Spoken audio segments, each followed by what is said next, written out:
Hi friends, welcome to Hema's kitchen. இன்றைக்கி வந்துட்டு நம்ம வெண்பொங்கல் பார்க்க போகிறோம். இதை கொஞ்சம் டிஃப்ரெண்ட்டாக செய்ய போகிறோம் ஃப்ரெண்ட்ஸ். இது வந்துட்டு குழந்தைங்களுக்கு ரொம்ப பிடிக்கும். நீங்களும் ட்ரை பண்ணி பாருங்கள்.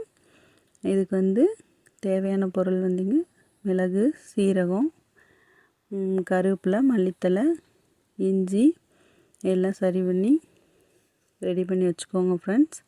முந்திரி, திராட்சை உங்களுக்கு தேவைன்னா போடுங்க ஃப்ரெண்ட்ஸ், இல்லாட்டி போட வேண்டாம். நான் கொஞ்சம் போடுவேன்.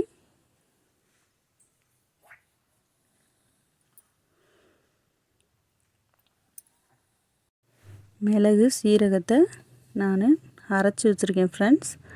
இப்போ அதை அரைச்சி ரெடி பண்ணி வச்சுக்கலாம். ஒரு குக்கர் அடுப்பில் வச்சுக்கலாம் ஃப்ரெண்ட்ஸ். அதில் கொஞ்சம் நெய் ஊற்றிக்கலாம். உங்களுக்கு தேவையான அளவு ஊற்றிக்கோங்க. நெய் காஞ்சிச்சு. காஞ்ச உடனே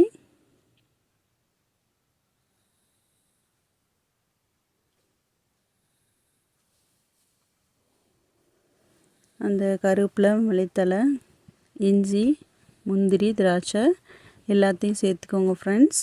சேர்த்துட்டு நல்லா கிளறி விட்டுக்கோங்க ஃப்ரெண்ட்ஸ்.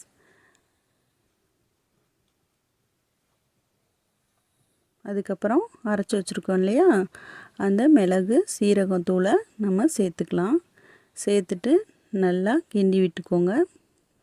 அரிசி எடுத்து வச்சுருக்கேன் ஃப்ரெண்ட்ஸ். நான் 2 டம்ளருக்கு 3/4 டம்ளர் பருப்பு போட்டு அரிசி எடுத்து வச்சுருக்கேன். அதுக்கு வந்து 4 டம்ளர் தண்ணி ஆட் பண்ணிக்கலாம். சரி ஊற்றிக்கலாம் ஃப்ரெண்ட்ஸ். என் குழந்தைங்க கொஞ்சம் குலைவாக தான் சாப்பிடுவாங்க, அதனால் நான் அப்படி ஊற்றிருக்கேன். இப்படி அரைச்சி சேர்க்குறனால குழந்தைகளுக்கு சளிக்கு எல்லாத்துக்குமே நல்லா கேட்கும் ஃப்ரெண்ட்ஸ். இதை வேஸ்ட் ஆகாமல் நல்லா சாப்பிடுவாங்க. நீங்களும் கொஞ்சம் ட்ரை பண்ணி பாருங்கள். பார்த்துட்டு எப்படி இருக்குதுன்னு சொல்லுங்கள். டேஸ்ட்டும் நல்லாயிருக்கும் ஃப்ரெண்ட்ஸ். லைட்டாக மஞ்சள் பொடி போட்டுக்கோங்க. டேஸ்ட்டு சூப்பராக இருக்கும் ஃப்ரெண்ட்ஸ்.